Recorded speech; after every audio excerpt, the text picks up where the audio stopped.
Hi guys. All right, welcome back. We wanted to do this video. We did one similar to this way back, I can't remember when was that. Yeah. right after we built the house. Yeah. Basically, this is a video describing our experiences with building anything really here in the Philippines. And we wanted to kind of give our perspective on it. It's just our opinion and what works for us. I'm sure that there's other people that have other ideas and other things that have worked for them. But for us, this is what we think for our personal stuff is or works best for us. Yeah. So based on our experience.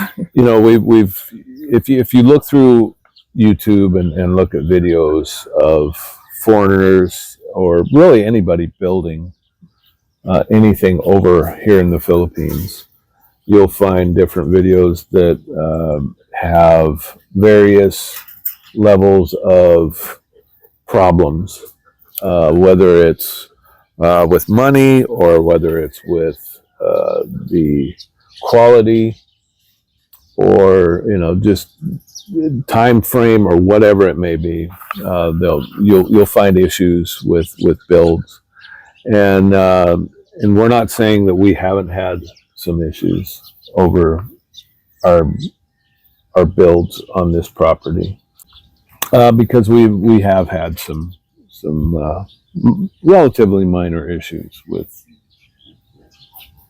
building.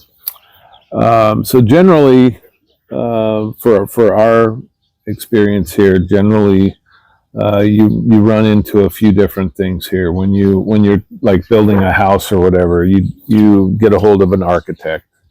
They will draw up some plans for you, some blueprints and stuff like that. And generally, not always, but that architect will try to become your contractor as well. They want to be. Now that contractor is basically just the go-between. He's going to tell the workers what they need to do. You're not going to get a whole lot of actual physical work out of that person, the contractor, generally. But he's going to tell the foreman what needs to happen here, there, or wherever. And then that foreman's going to go to your workers and they're going to try and get whatever's done. That contractor is the one that will take care of pretty much everything. They'll get the materials. They will pay the crew. You're paying the contractor, and the contractor takes care of the materials, the payment for the crew, pretty much everything. Yeah. The only issue that we found with that is one biggest issue for me with that is the contractor's trying to make money. Totally understandable. And that's why your architect tries to be your contractor as well. So that contractor is trying to make money. So what they will do is they will say, well, we have a package deal, and that saves you money. So the package deal means I will build this house, I will do all of this stuff, including labor. It will cost you this amount of money. Now, part of that is that the materials that you're going to get are not necessarily the top quality materials that you're expecting. They're trying to make money, so they're going to cut their costs as much as they possible to make their profit a little How better. much did they charge, like when we computed for our house? Is it like They wanted 2.8 million to build our house, and we're like, and we did it. We can't afford that. No, we did it for a lot less. Yeah. But actually, it turned out to be more than that. It Three was like something. 3.1 or 3.2. Yeah, 3.2 million. And we did for about 1.8. Yeah, and those are. It also depends on how finished you want your Yes. house to be. And this was we added on a lot of structural strength and stuff to Yeah. the house as well. So that's my biggest problem. You're not going to get the materials quality that you may necessarily want if that's what you do. Is If there you any? decide that you're going to go with a contractor, that's fine. What's the upside of The upside? having a contractor? Yeah, the upside is you don't have to worry about anything. You You're don't- just paying them. Yeah, and then they said that they'll just hand you over your key to Yeah. your house, and then you can move. That's it. So you're going to pay them. They're going to do the work, and you can sit back and relax. You're not gonna get any stress that you think you will get. Well, you won't have stress until after the fact when you're starting to have problems in your house. Yeah, And there, like I said, there's plenty of videos out there about this whole thing, and there's several videos that people have gone through multiple contractors and had people just walk off the job and stuff like that. yeah, and that's not even the worst part about that is sometimes the actual contractor will just disappear. Yeah, they'll take part of the money or whatever, and then They're gone. They'll take disappear. off. Yeah. So that is one way of doing it, where you're basically you're just handing your money to the architect / contractor, and they're taking care of the work crew. So you don't necessarily know any of the work crew either. Yeah. That's all coming from the contractor. So it could be his entire family. You don't know whether they have experience, whether they don't, and that if that's how you want to do it, and you don't want any issues about, well, I don't want to have to be involved with it at all, great, that's awesome. But that's not us for sure. We learn a lot from this house build. With our house build, what we did was kind of a mix of that. We hired a foreman who had basically his own crew. A lot of them were his family members. Not all of them, but they're all related. And we did a package deal kind of a thing, without the materials. We chose the materials. Yeah, the and labor. The package deal basically was, okay, we're going to have this built in this time frame, and at times we had like 25 guys working on the house, so it was crazy. And so we ended up going with that. However, we chose the materials, so we knew we were getting good materials. And so we purchased the materials. The only thing that the package type deal consisted of was labor cost and stuff like that. Now, generally here in the Philippines, they have a daily wage for workers here. Depending on where you're at in the Philippines, that changes. So if you're in the province, it may be lower. If you're around Manila, it's going to be higher. And just an example, and I'm not saying this is accurate at all, but you may pay $500 for general labor per day, and then $700 for a skilled labor, and then you're going to pay more than that for a foreman. So you may find that you're paying that amount per day in the province, and you go to Manila, you may end up paying more. $700 for a general laborer and we higher. don't know. But that's a daily wage. So if you are hiring someone based off of a daily wage, and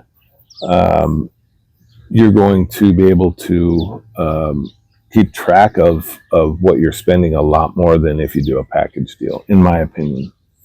Because you don't know, if you do a package deal with someone, okay, yeah, you're going to get it done on a specific time frame, within reason. There's no guarantee of that time frame either.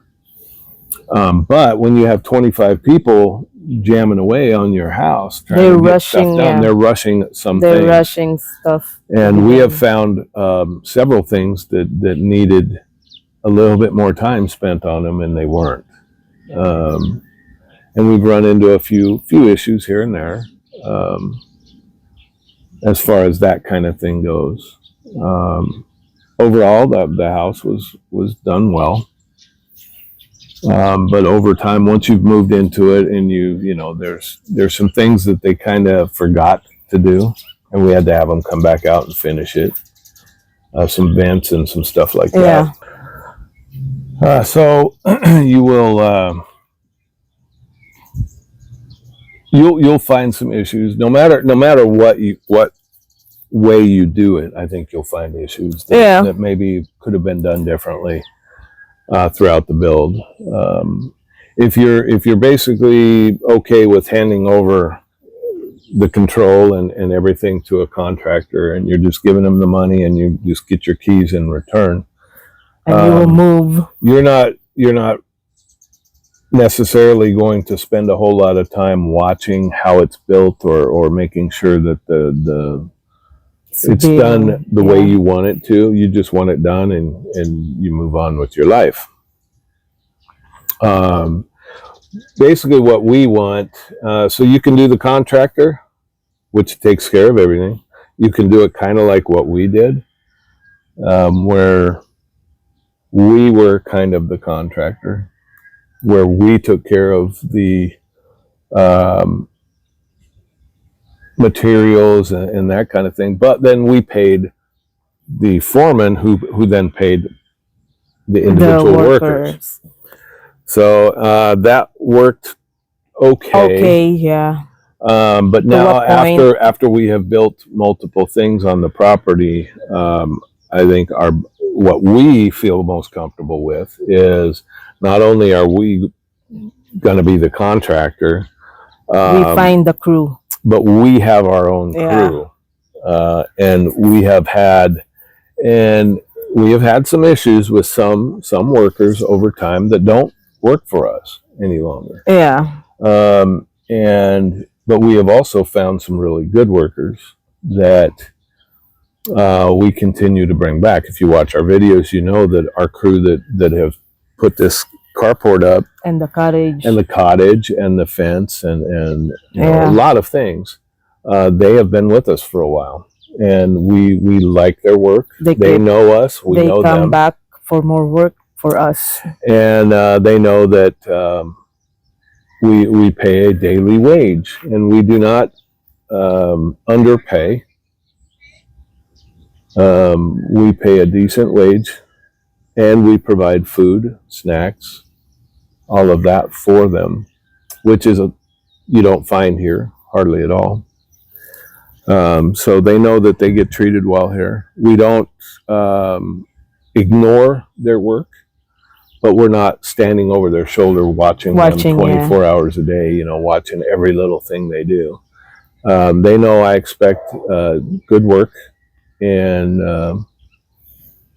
that I shouldn't have to stand over them and make sure that they're doing it. And they know that, and I've watched them, and they do a good job. But like I said, we have had a few workers in the past that did just terrible work, and they didn't stay with us. That was not an option. They did one job for us, and they went about their business, and that was it. And then we had to have that job fixed from other people, other workers. So now we've it's kind of a learning process where you kind of stumble a little bit, and you find some workers that are good, some that aren't so good, and you kind of you pick, and you finally figure out, okay, this is the group that we want. These guys are good workers, you know, and you just kind of keep going through that kind of process. And then instead of what we did before, where we paid the foreman and then the foreman paid all of the workers, we're the one, that So giving them their money. if you've watched, Richard is pretty much our foreman that takes care of a lot of stuff for us here. He's the one who's in charge of the builds. He's in charge of the guys. And he knows that, and they'll go on a break, and he will tell them, okay, back to work, and they end the break and go back to shoveling or whatever they're doing.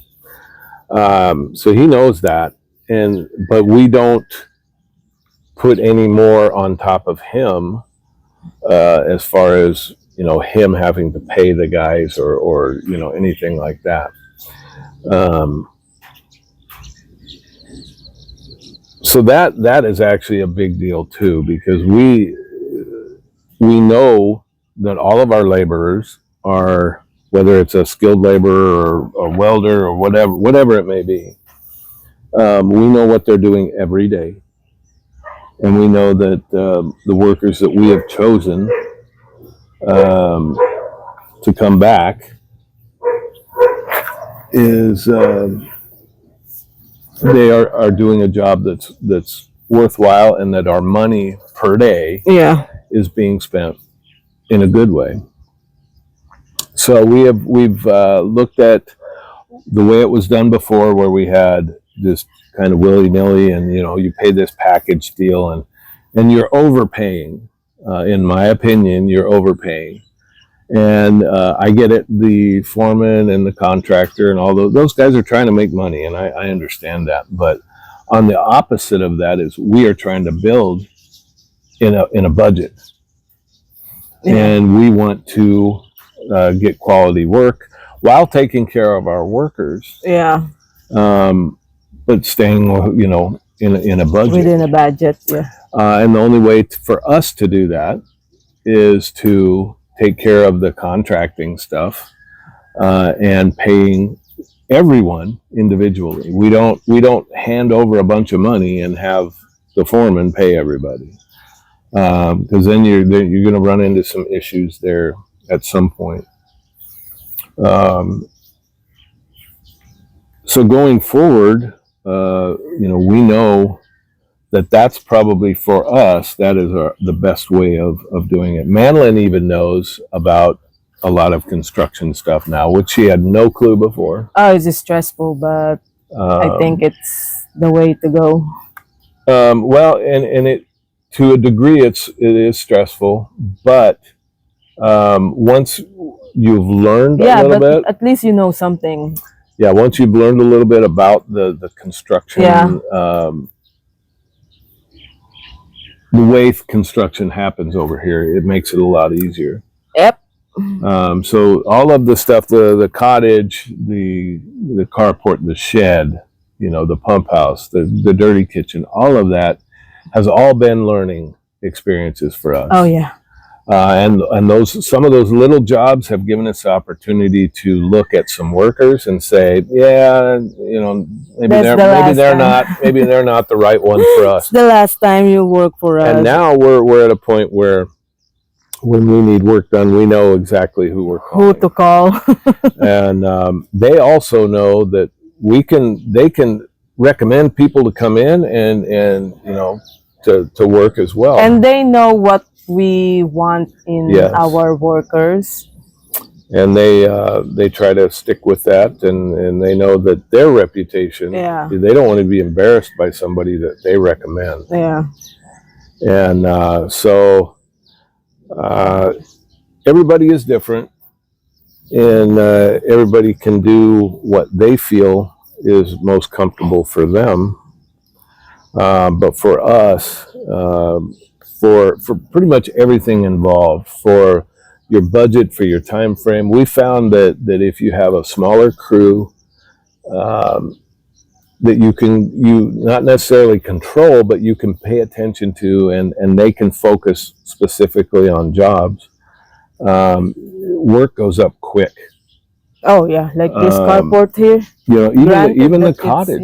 Even the cottage. It's small. But the cottage went up really fast. If you go back and look at our videos, and there's only 4 of them. There was only 4 of them that built that cottage, other than the roof and stuff. Yeah. But You know, when you do smaller stuff like the carport, the dirty kitchen, stuff like that, or you know, have some random stuff done, you learn. Okay, well, I really like this guy, or I'm you know, we're probably not going to have this guy back, or whatever.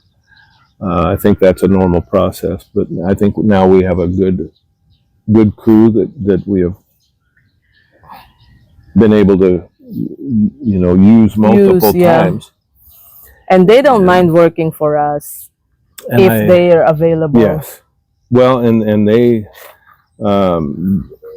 know that they're going to be treated well. You know, there's when we built the house, there was a worker that was telling us about a different job that they were on, and the people that had hired them wouldn't even give them water. They had to go and buy their own water and all that. Bring their own water jugs. And you know, I would rather have the guys here working consistently and being happy at their job and being taken care of than worrying about a little bit of water. You know, so hopefully this will be some help for anybody that's thinking about coming over here and building a house. So for us, our recommendation would be to, if you have the gumption to put it on yourself, be your own contractor. Learn what you can from videos. Yeah, it is a learning experience, a learning process. You know, if you don't feel comfortable doing that, then by all means find a contractor that you believe you can trust. That's the key. Yes. That you can trust. If you know, a family member or somebody that knows them and you believe that they can be trusted and stuff, great. You know, have at it. I just feel more comfortable doing it ourselves as being a contractor, and we are at a point now where as far as being the contractor and paying and everything else, it was stressful when we built the house. Oh yeah. But we had so many different working parts of how we were doing the build. Yes. From that point forward, we changed how we were doing things. Now it's not. We order all the stuff, we get it here, and we let the guys work. It's a simple process. Like checking the delivery, Ed's the one doing it. Ed is the one that's checking it and making sure that it's all there and that it's complete. So, but that took time. That took a lot of time and learning on our part to just reduce our stress for any build that we have here. So you'll see all kinds of videos out there. Watch them all and take a look at them, learn from them. Hopefully this is giving you a little bit of knowledge as far as going forward. But if they're making it sound like the package deal is the best way to go, it may be for you. Just make sure that you're paying attention to what is included in that package deal. Yeah. Because if you don't, you're going to come to a point where you're like, well, what about this? And they're going to say, well, that wasn't part of the deal. You have to be very clear. It's got to be very, very, very specific about everything that's included in that thing. Because if not, they're going to say, well, that wasn't part of the deal. And that's frustrating. So for us, we took all of that out of our problems, and because now we know what's included. Everything's included in ours because we're doing it. And it's really not that hard to be your own contractor over here. Once you find a good supplier of stuff, and there's several different places that we go to get steel, to get cement, to get hollow you just blocks, have to find like the one that will work for you when it comes to materials. And most of them, you will not find one place that will do everything for you. But you will find, okay, this is the place for hollow blocks. This is the place for cement. This is the place for steel. And some of them may have additional stuff that you may grab from them as well. But we have a couple different hardware stores that we go to on a regular basis. Yeah, for like this stuff here. Yep. And they know us. They know us. They know where to deliver. Even the delivery guys And the delivery guys like being here because they get a snack when they get here too. If you guys have any questions, feel free to send them to us down below, and we will answer them as quick as we can. Hopefully, this wasn't too complicated. It's pretty simple, really. You're either doing it yourself or you're having somebody else do it for you. You spend your money or have somebody spend it for you. That's how I see it. And if you're like me, you'd rather spend it than let somebody else spend it. Yeah. So if you have any questions, leave them down below. We'll answer them as soon as we can. And other than that, we will continue to plug along here and see you on our next video. See you tomorrow when we do our next one. Thanks for watching. Bye.